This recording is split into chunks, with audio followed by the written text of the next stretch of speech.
Boa noite, bem-vindo ao Repórter Sábado. Em Hermesinde, uma mãe e a sua filha vivem aterrorizadas, reféns dentro da sua própria casa. Famílias ciganas ocuparam ilegalmente o resto de chão da casa onde Andreia Pereira reside com a sua filha de 13 anos. Tudo começou com o furto de água e uma dívida de milhares de euros. Há 7 meses que mãe e filha vivem sem água potável e são alvo de ameaças de morte, mas ninguém faz nada.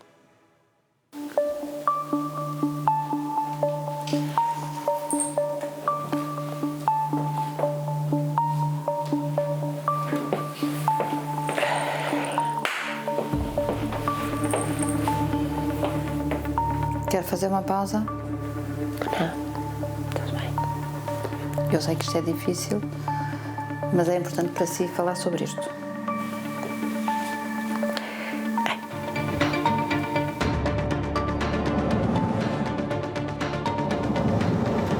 Vai.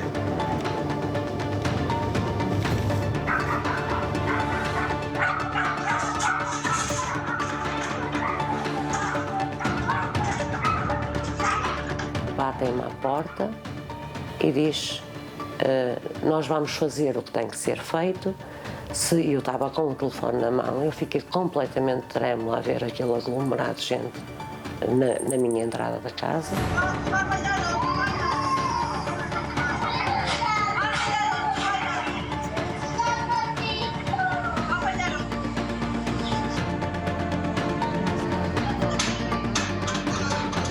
Eles já estavam sem água, tinham que fazer o que tinha que ser feito, porque senão a minha filha desaparecia, matavam a minha filha.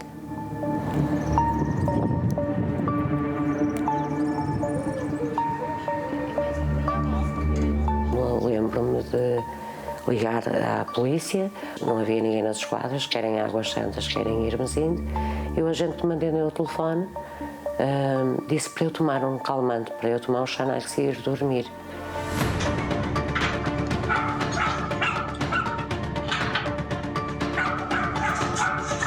Eu perguntei ao agente em questão, ouça, se eu for à esquadra e eu ameaçar de morte ou aos seus filhos, será que o senhor vai pernoitar, vai conseguir dormir? Chamei um táxi e paguei 50 euros para fugir com a minha filha.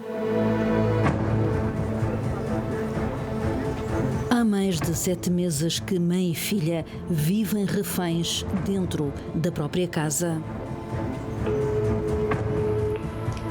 Sim. Andreia? Sim. Pode falar? Não, porque pode haver o risco da percepção de ouvirem qualquer conversação. Eu vou num instante à rua para conseguir falar consigo. Está em casa? Sim, estou dentro da habitação. Tive que vir a casa. Eu vou num instante à rua.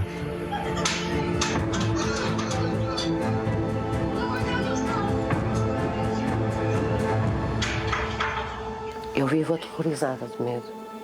Eu te mato, eu te esfaqueio. O que é isto? Isto não é normal. Anjo da guarda, minha companhia, guardai a minha alma de noite e de dia. Ameaçaram a minha mãe e a mim a dizer que eu iria aparecer morta, e isso realmente deixou-me muito desconfortável pelas formas que eles disseram e pela ameaça em si. Estamos em Hermesinde. É neste primeiro andar que Andreia Pereira vive com a filha Laís. O resto de chão e a cave estão agora ocupados por várias famílias de etnia cigana. Quantas pessoas é que já chegou a ver lá em casa? 30, 40, muitas. Muitas, sem ao ponto não sabemos quem é quem. Foram chegando e foram ocupando ilegalmente esta casa. O pátio onde Laís costumava brincar está agora transformado nesta lixeira a céu aberto. As imagens impressionam. Este cão vive acorrentado no meio do lixo que se vai acumulando todos os dias.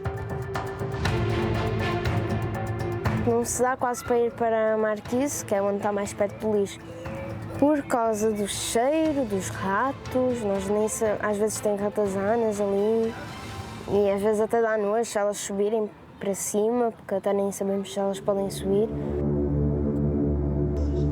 Reconhece a sua casa neste estado? Não conheço porquê. Onde mora a Andréia é aqui em cima, e aqui embaixo é onde eu sou, neste caso. Pronto. Isto é a situação da sua casa. Isto não é horrível? Isto é um desgraçado de um cão. E não está chocado com o que está a ver?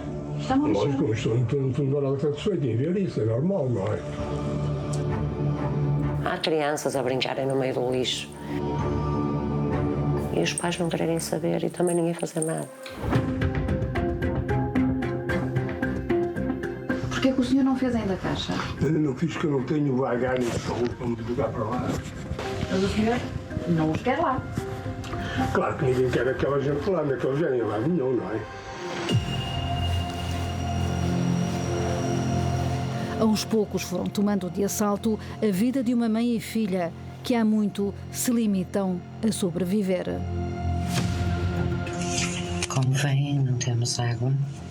Está ligado, desligo, está ligado, não temos água potável por uma dívida que não é nossa.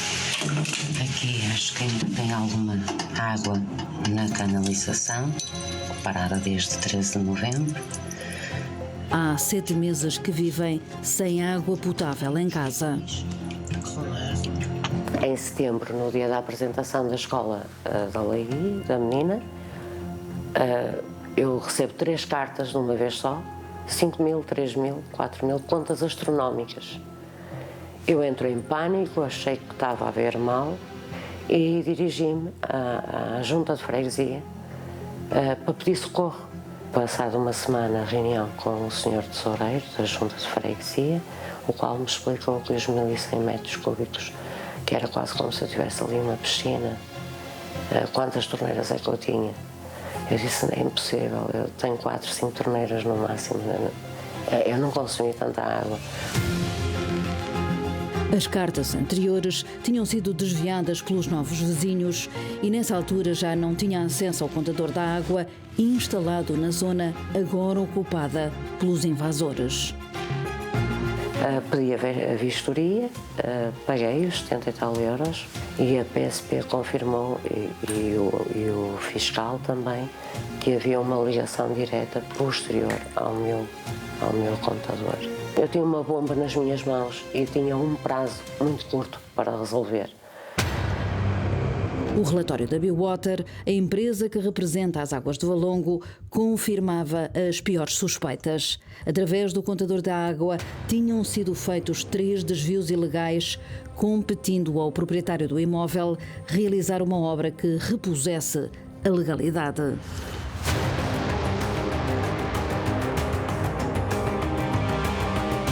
Não digo que não vou lá, porque agora não vou fazer feito a ninguém. Aqui não há heróis. Para cá, porta por favor. Obrigado. Obrigado, bom dia. O senhorio não quis saber e a água acabou mesmo por ser cortada. O advogado ainda apelou à Biwater que não cortassem devido ao período de salubridade da criança e ao meu, dado que não tínhamos culpa, mas as pessoas foram indiferentes.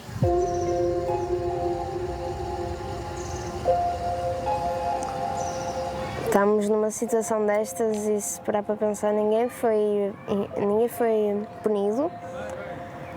Nós continuamos sem água e nós estamos a levar com uma dívida que nem sequer é nossa.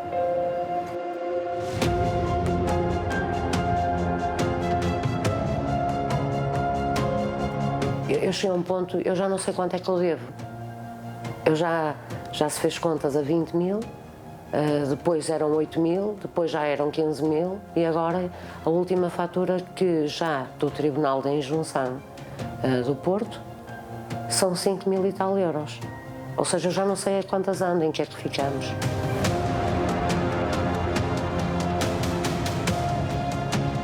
Ora bem, já estamos nós aqui a preparar para amanhã de manhã ir a cartar os garrafões da água. Temos que preparar com latilhos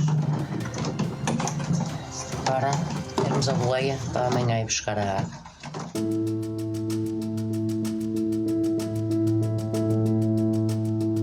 Sem água potável em casa, esta foi a solução que Andreia encontrou. Até há bem pouco tempo fazia-o sozinha, a pé com um carrinho de transporte. Passava os dias a carregar garrafões. Hoje conta com a ajuda de 2 vizinhos que, depois de conhecerem a sua história, quiseram ajudar. A revolta de toda a gente, então a ver numa situação destas, não é? Com aquela lixeira e tudo, inclusive for meter o contador da água lá no fundo, e eles, para ninguém lá ir ver, eles criam estas situações, que é para ninguém entrar lá para ver.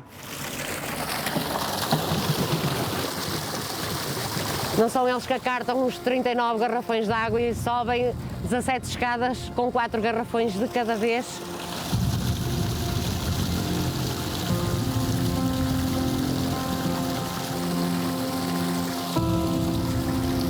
Não ficam assim, como nós ficamos, todos ensopados. Isto não é normal, isto é surreal. São 7 meses, fazem agora no dia 11, precisamente 7 meses.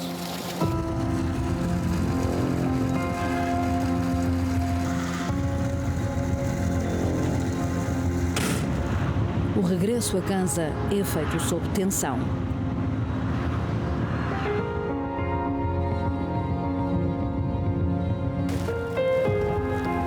Nunca se sabe se irão encontrar os invasores à porta de casa.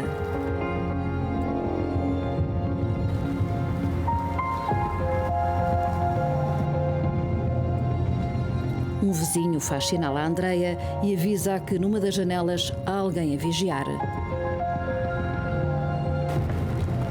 Somos avisados para termos cuidado.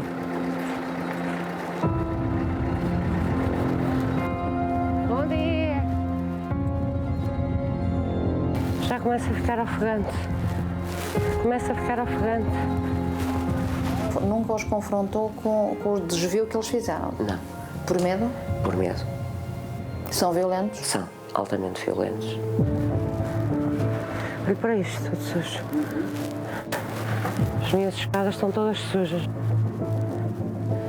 Uma noite há lá um espancamento muito grande entre eles e ligam-me vizinhas aterrorizadas: está o fim do mundo à tua porta, foge daí para fora, vou-me atirar do primeiro andar. Eu não posso, eu já não tenho por onde fugir, mas tira ao menos a criança. Mas a criança também não pode, nós não temos por onde evacuar. Metemos-nos debaixo da cama o resto da noite, eu e a menina. Ninguém fez nada. Não? Depois entra em contacto com qualquer coisa, está bem? Muito obrigada, Sr. Augusto. Obrigada por tudo. Ao longo de várias semanas fomos pedindo a Andreia Pereira para nos enviar pequenos vídeos que ilustrassem as rotinas vividas dentro de casa, evitando desta forma que os invasores pudessem retaliar se soubessem que estávamos a preparar esta reportagem. Há 7 meses que mãe e filha vivem aterrorizadas perante a indiferença de quem já devia ter agido e não o fez. Sr. Presidente, Ana Leal, Canal Não. Há meses que esta história é conhecida de todos os protagonistas políticos. Uma reunião de executivo, eu sei que vocês estão a fazer o vosso trabalho, que é muito importante. Estamos a falar de uma mãe e de uma filha menor. Estamos a comemorar 51 anos. Mas o senhor não está preocupado com esta família que corre risco de vida? Estou muito preocupado. Peço-lhe desculpa, vou entrar agora para uma reunião de executivo, está bem? Muito obrigado.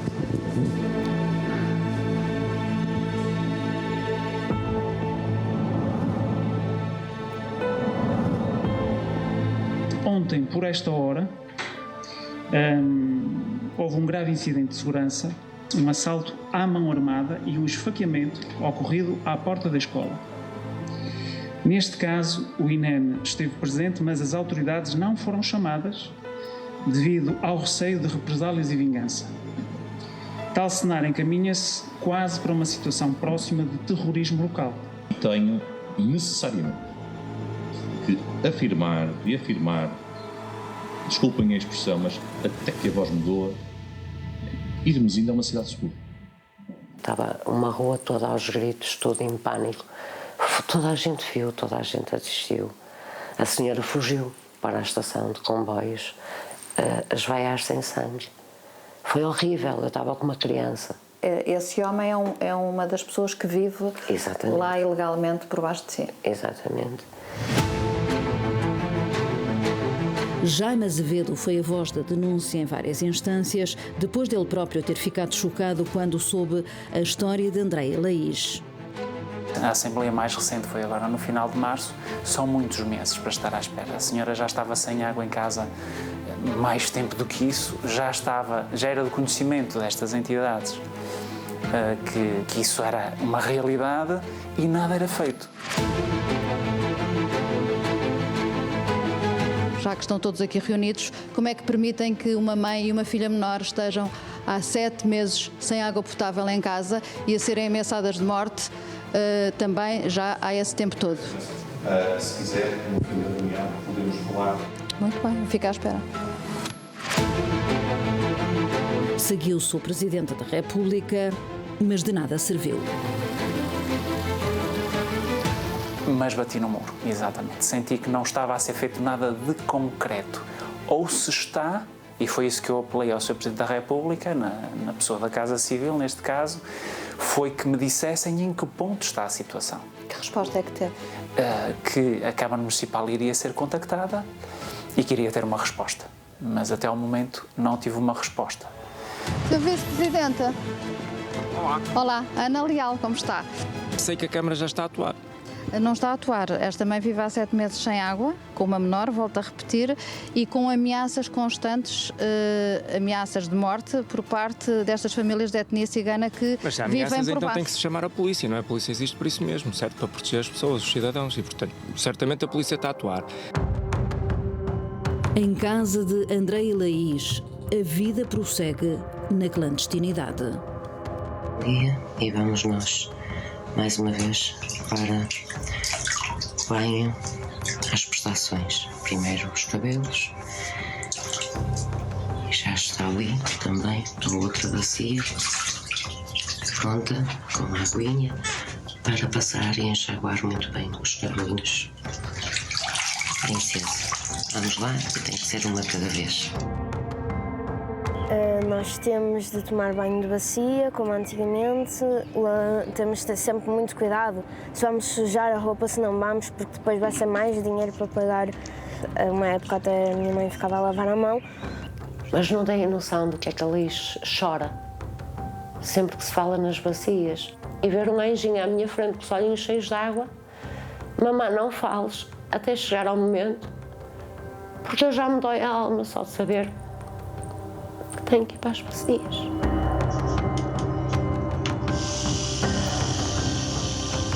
E já tenho a roupa pronta para amanhã levar para as máquinas. Até já. Esta é outra das rotinas que passou a fazer parte da vida de Andreia nos últimos 7 meses. Sempre que sai, os seus passos são seguidos pelos invasores. Privada de água em casa, é aqui que vem 2 vezes por semana.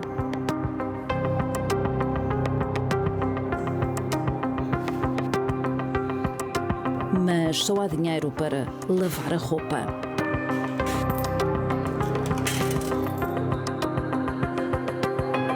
Ontem o senhor deu até um exemplo. Porque é que não se pôs aqui a roupa na máquina? Disse, porque não, enquanto o arroz estiver a €1, os 2 euros que eu meto nesta máquina, 2,5 €, já dá para eu comprar 2 pacotes de arroz.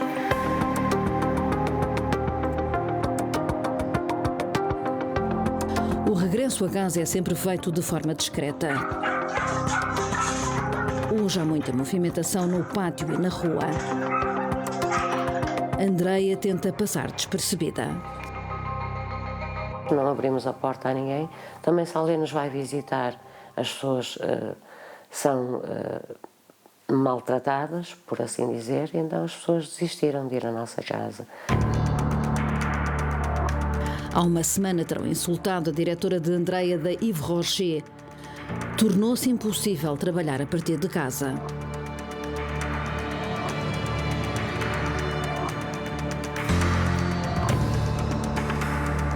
Já estive sem trabalhar quase um ano. Regressei agora e estou a ver que eu vou ser despedida. A sua diretora foi insultada? Fomos as duas. PUTA, que andam com os homens todos, são bocas para o ar, aos gritos, mas intimidatórias.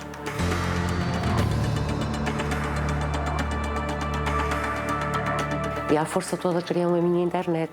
E porque tem que dar, e porque tem que dar, e porque tem que dar. E eu disse, eu não dou. Parte das pernas. Olha lá se me aparece com as pernas partidas.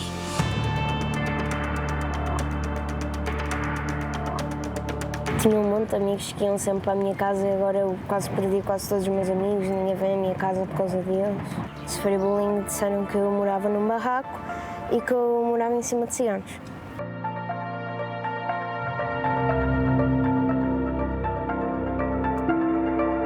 E é neste momento em que eu me sinto completamente frustrada como mãe, triste, e pergunto onde é que estão estas entidades todas a quem eu tanto pedi ajuda.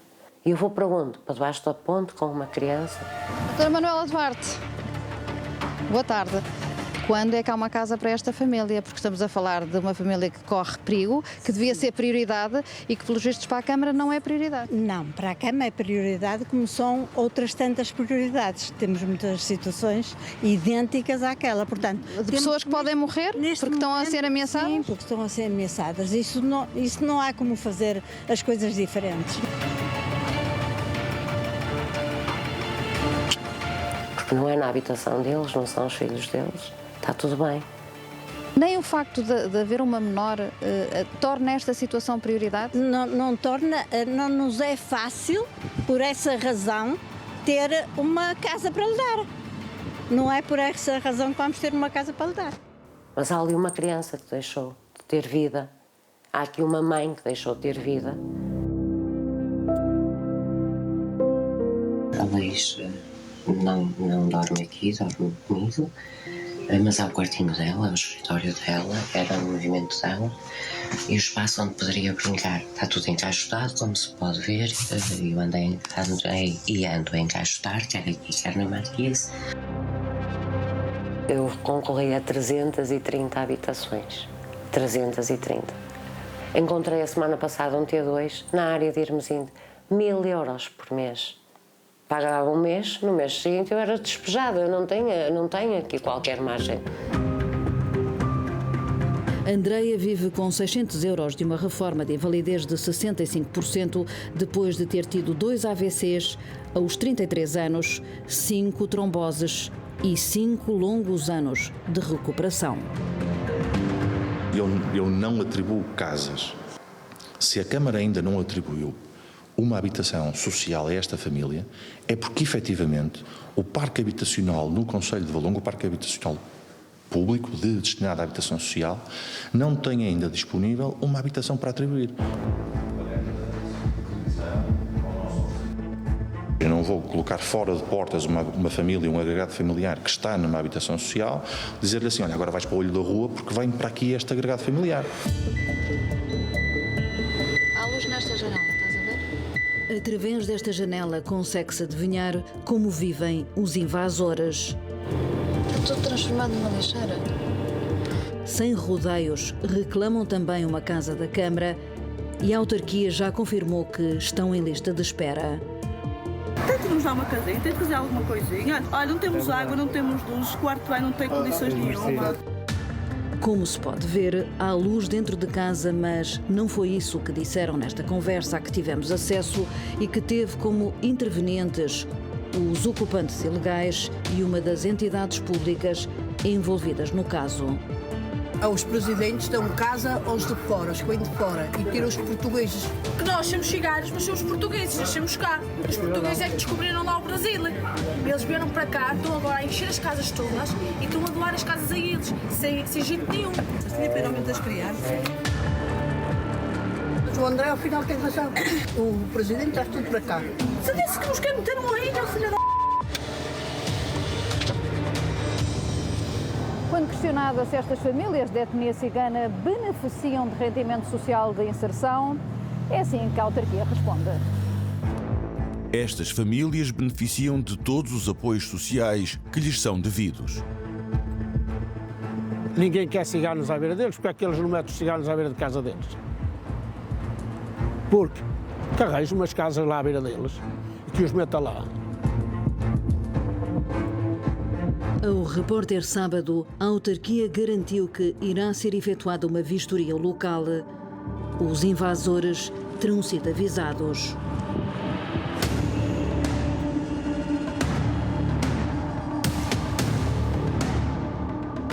Tem sido assim dia e noite. Todos ajudam a levar o lixo acumulado, mesmo ao lado de uma escola pública, sem que, até agora, nada tivesse sido feito. Está num terreno privado, como bem sabe. Eu sei que já teve a oportunidade de se deslocar àquele espaço e verificar com os seus próprios olhos que é um terreno privado. Mas é ao pé de uma escola e a Junta não fez absolutamente nada. Não é verdade. Não é verdade. A lixeira está lá, não é mesmo? É verdade, e não é competência, não está na nossa esfera de competências materiais poder chegar ali, invadir o terreno do proprietário ou mesmo notificá-lo. Na casa, as crianças que passavam os dias a brincar na lixeira apercebem-se das mudanças dos últimos dias. O que não era urgente passou a ser. Acho que é essa falta de urgência que me choca mais. Porque se eu estivesse nessa situação, eu não sei o que teria feito até hoje para conseguir ter água na minha própria habitação. A nossa humilde caminha, também antigo, mas é um espaço onde podemos descansar. Hoje foi uma noite difícil. Quantos ciganos é que estão aí? Famílias inteiras, eles são todos. 10, 12, não sei precisar. Ouço coisas na minha janela, eles a mandarem objetos, não sei que tipo de objetos, à janela.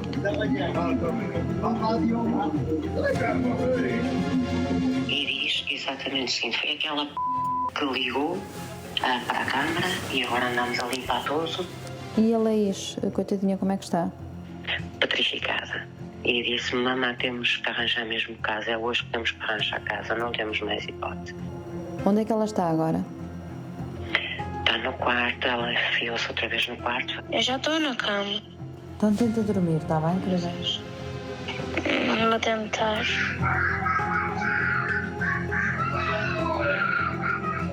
Isto é inacreditável, isto é surreal.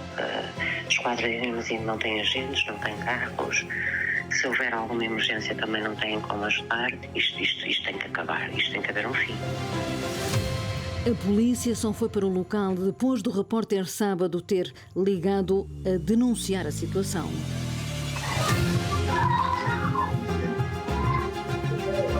Está fechada em casa, com tudo fechado? Sim, estou fechada, está tudo fechado. Os gestores também? Também. A própria Junta de Freguesia confirma a perigosidade dos ocupantes ilegais. Mas a Junta não tentou perceber se era gente perigosa? Nós falamos com a polícia, não podem partilhar muito. Portanto, é dar a entender que sim, mas não há uma confirmação, porque isso não pode haver, não é? Pronto. Informalmente disseram que era gente perigosa? Sim. Doutora Helena? Doutora Helena, posso falar consigo? A senhora sabe da perigosidade destas pessoas? A senhora sabe da perigosidade destas pessoas? Como é que permite que nada seja feito? Porque a senhora sabe da perigosidade destas pessoas. É um risco iminente, a qualquer momento pode acontecer alguma coisa, e uma certa desresponsabilização. Tirar água do capote não é a minha responsabilidade, já está tudo a ser feito, aguardamos uma ação judicial, é isso que se diz, que está nas mãos do Ministério Público, mas neste interregno que não sabemos quanto tempo será, o que é que vai acontecer a esta família?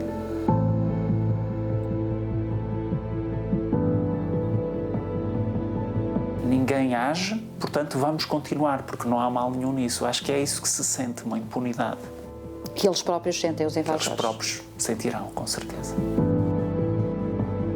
Aqui é a nossa sala, eu tenho tudo em pantanas, tenho tábua também para passar a ferro.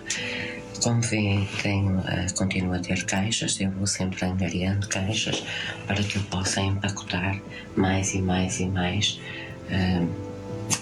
Até louças tenho empacotadas, porque tem mesmo que ser. Continuo numa busca intensiva de habitação.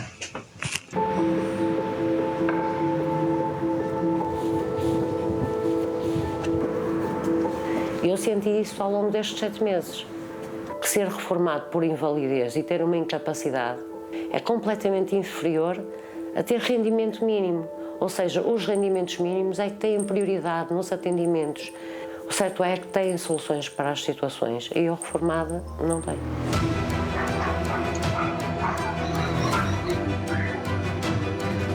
Como é que pessoas, às vezes muito piores do que eles, são obrigadas a estar sempre a trabalhar, não podem pensar em descansar e eles podem literalmente ficar o dia todo a pôr músicas altas, sem receber multas, sem nada, podem fazer o que quiserem, não precisam de trabalhar e mesmo assim recebem dinheiro, por não fazer nada, literalmente.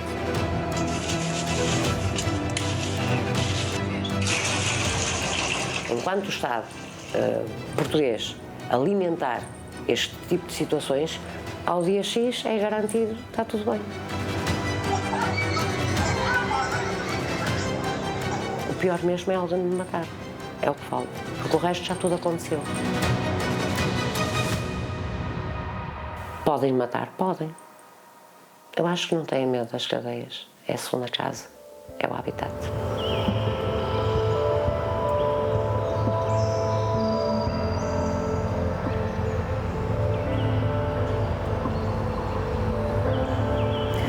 Gostavas de dizer às pessoas que podem decidir alguma coisa sobre tudo isto? O que é que tu gostavas de dizer a essas pessoas? Eu acho que eu gostava de, não é dizer, e sim perguntar se eles não se sentem mal por alguém estar a passar isso tudo, eles saberem que podem fazer alguma coisa.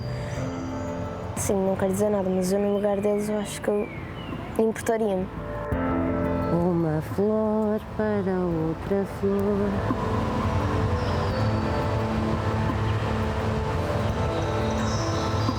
Do que é que tem mais saudades? Eu tenho saudades do tempo em que eu e a Laís éramos felizes, sem ter que olhar por cima do ombro. E desculpa.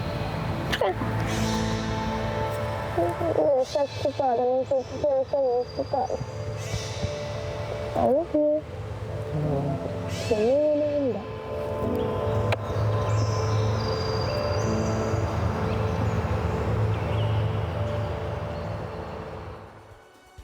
Termina aqui este Repórter Sábado. Obrigado por ter estado connosco. Já sabe que contamos consigo para continuarmos a investigar. Por isso, pode enviar-nos as suas denúncias e sugestões para o e-mail investigacau@sabado.pt. Já a seguir, não perca o debate sobre o Repórter Sábado de hoje, moderado pelo José Pedro Fernandes. Boa noite, boa Páscoa.